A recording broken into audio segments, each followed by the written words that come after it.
Kalamna police को गुप्त जानकारी मिली कि शाम 5 बजे के दरमियान सड़ी सुपारी से भरा एक ट्रक आसाम से आ रहा था। तभी पुलिस ने उस ट्रक को जब्त किया। पुलिस के मुताबिक करीबन 54 लाख का माल ट्रक से बरामद किया गया। जानकारी के मुताबिक ट्रक के मालिक और चालक दोनों आसाम से ही है। कलमना पुलिस आगे की जाँच कर रही है। हा दिनांक 7/2/2024 रोजी संध्याकाळी 17 वाजेच्या दरम्यान आम्हाला एक माहिती मिळाली की सडकी सुपारीचा ट्रक येणार आहे। त्या अनुषंगाने आम्ही आमच्या अधिकाऱ्यांना त्या ठिकाणी पाचारण केल्यानंतर सदरचा ट्रकची पाहणी केली असता सडकी सुपारी आढळून आली। सुपारी ही ताब्यात घेतली, पोलीस स्टेशनला आणली, पोलीस स्टेशनला लावण्यात आली। त्यानंतर त्याचा सविस्तर पंचनामा करण्यात आला। अन्न व प्रशासन विभागाला त्याची लेखी माहिती देण्यात आली।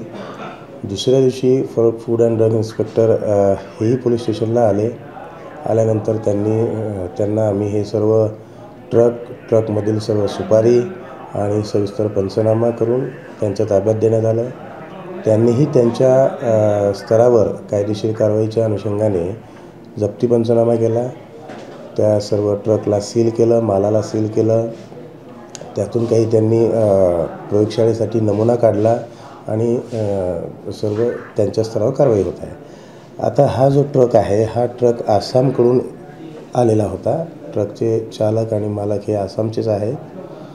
या ठिकाणी कोल्ड स्टोरेजचे मालक आहे विनोद हेमनानी, यांच्या कोल्ड स्टोरेजमध्ये हा माल टाकणार होते।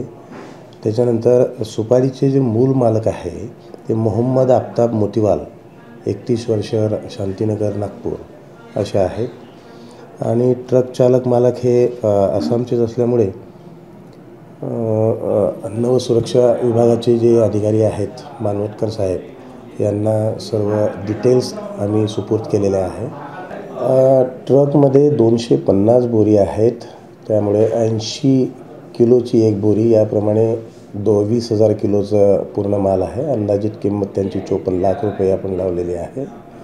यामध्ये विनोद यांच्याकडूनही माहिती घेण्यात आली होती, त्यांचेही स्टेटमेंट आहे आणि ते सर्व स्टेटमेंट सर्व आपण फूड अँड ड्रग इन्स्पेक्टरला सुपूर्द केलं आहे। प्राथमिक माहिती आम्ही विचारपूस केलेली आहे आणि त्यांचे मूळ मालक, चालक आणि ट्रकचे कागदपत्र, त्यासंबंधी असलेले सर्व डॉक्युमेंट कलेक्ट करून आपण संबंधित विभागाला सुपूर्द केले आहे। मोहम्मद मोतीवालाला आपण काही माहिती विचारली आहे का सर, की हा सुपारीचा माल त्यांनी कुठून बोलवला होता, तिथले आसामचे मेन मालक कोण आणि सडक्या सुपारीचा केव्हापासून ते करतात आणि कशा कारणास्तव करतात? नाही, त्या अनुषंगाने आपण त्यांना माहिती विचारली। प्राथमिक माहितीमध्ये त्यांचे थोडेसे उत्तर सविस्तर न होते, त्यामुळे सद्यस्थितीमध्ये आपण ही पूर्ण डॉक्युमेंटसह कारवाई त्यांच्या ताब्यात देऊन टाकली। पुढील कारवाई ही अन्न व प्रशासन विभागाकडून करण्यात येईल आणि त्यानंतर आपण जे काही आमच्याकडे सुपूर्द केलं जाईल त्या अनुषंगाने आपण पुढची तजवीज करू। आता पुढची जेव्हा अन्न व प्रशासन विभागाकडून जो काही कारवाईचा आपल्याकडे